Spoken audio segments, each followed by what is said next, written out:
Dahil nga nag-request ang mga Jonakis ko na magtsampurado ako ay nagluto nga ako. Dahil nga malamig na ang panahon ay pinagbigyan ko na nga rin sila. Pagkatapos ko nga magluto ay pinakain ko na nga rin agad sila at nagtatalo pa nga sila at nag-aagawan pa. Na para bang ngayon lang ulit nakakain ng tsampurado. Pagkatapos ko nga kumain ay naglaban na nga ako ng mga uniform ng aking mga estudyante. Pasensya na nga kayo sa aking background. Huwag kayo mag-alala, pagagandahin ko yan sa mga susunod na videos. Sinamantala ko na nga ang pagkilos dahil nga natutulog ang aking bunso. Dahil nga long time no vlog ay namiss ko nga ang pagbi-video. At nangangapa na naman nga ulit ako sa pag-e-edit ng aking mga videos. Na para bang ngayon lang niya nagawa. Wow! For the multitask na naman nga ang inang to. Dahil habang naglalaba nga ako ay nagluluto nga rin ako ng ulam. Dahil nga sinasamantala kong habang tulog ang aking bunso.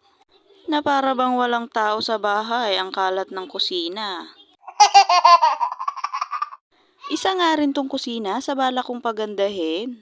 Gagawan ko nga rin ng videos ang pagpapaganda ko sa kusina at sa CR namin. Long time no vlog nga at namiss ko nga ang pagbibideo.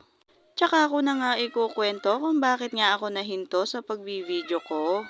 Pasensya na nga kayo kung medyo maingay ang paligid ko. Dahil nga ang Kuya Adam ay napakaligalig.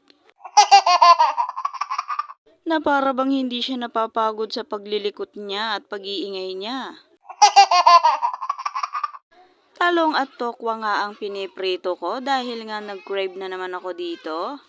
Bigla nga lumapit ang Kuya Adam dyan para pabuksan sa akin ang cooler. Pagkatapos ko nga magluto ay kumain na nga rin agad kami. At nanggugulo pa nga itong bunso ko, gusto ng sabaw. Nagtatalon pa nga sa akin yan at nangaagaw pa nga ng plato yan. O, diba? Makikita naman sa video na inaabot niya pa nga ang plato ko na gusto niyang kunin yung kanin. Food is life na nga rin ang bunso namin. Yun lamang po for today's video. Maraming salamat sa panonood.